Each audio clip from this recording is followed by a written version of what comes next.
روزانہ ایسے اسلامی واقعات سننے کے لیے ہمارے چینل کو سبسکرائب ضرور کریں۔ دوستوں، بیان کیا جاتا ہے کہ ایک نیک شخص نے نہایت خوبصورت پرہیزگار خاتون سے شادی کی۔ دونوں ایک دوسرے سے خوب محبت کرتے تھے۔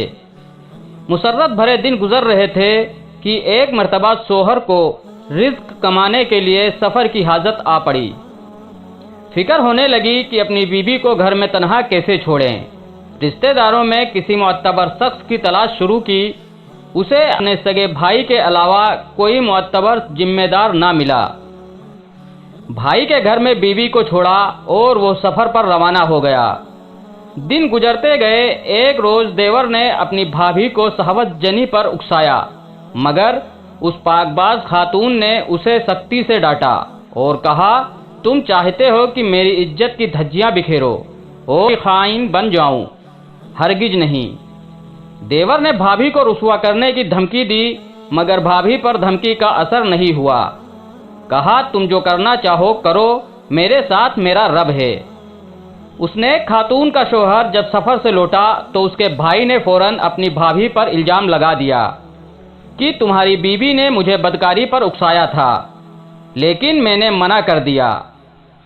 شوہر نے بغیر سوچے سمجھے اسی وقت پارسا بیوی کو طلاق دے دی اور کہا، مجھے اپنی بیوی سے کچھ نہیں سننا ہے، میرا بھائی سچا ہے۔ وہ متقی اور خدا ترس خاتون گھر سے انجان منزل کی طرف نکل پڑی۔ راستے میں ایک عابد کا گھر تھا۔ دروازے پر دستک دی اور اپنی ساری کہانی عابد سے کہہ ڈالی۔ اس عبادت گزار بندے نے اپنے چھوٹے بیٹے کی نگہداشت پر اسے مامور کر لیا۔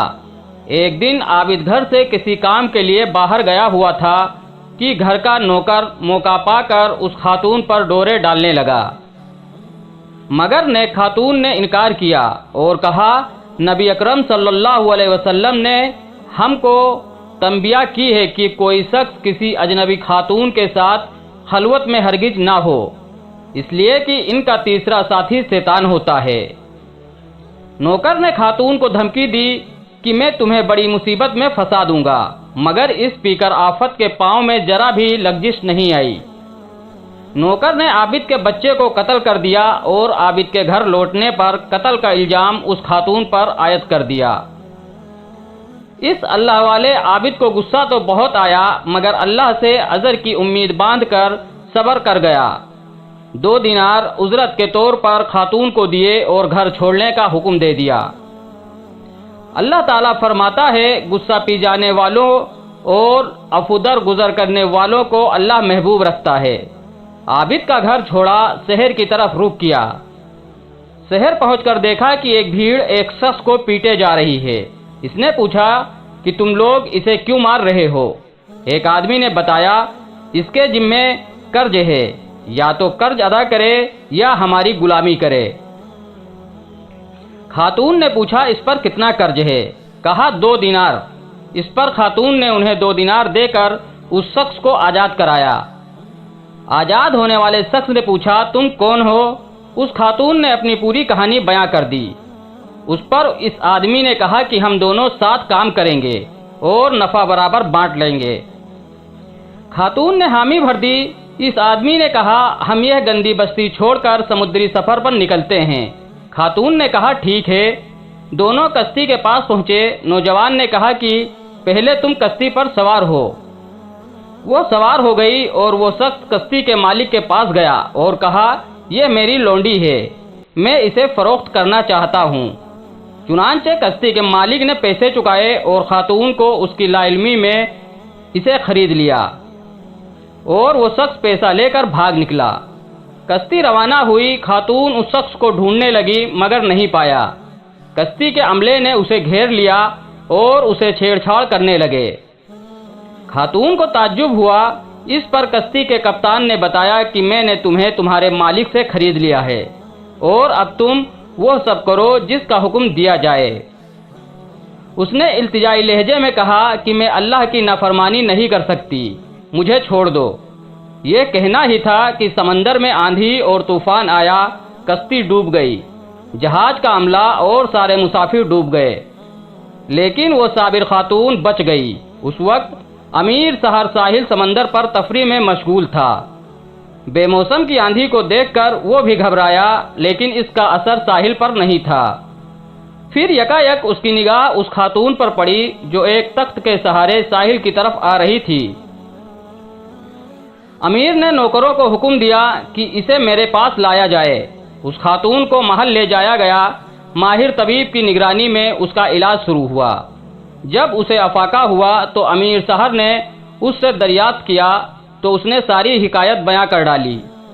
دیور کی خیانت سے لے کر کشتی والوں کی شرارت تک سارے واقعہ بیان کیا۔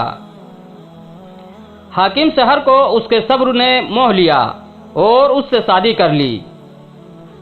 امور سلطنت میں مشیرکار کی حیثیت ملی اور چند ہی دنوں میں اس کی زبردست رائے اور قوت فیصلہ کی شہرت دور دور تک پھیل گئی۔ وقت گزرتا رہا، نیک حاکم کا انتقال ہو گیا۔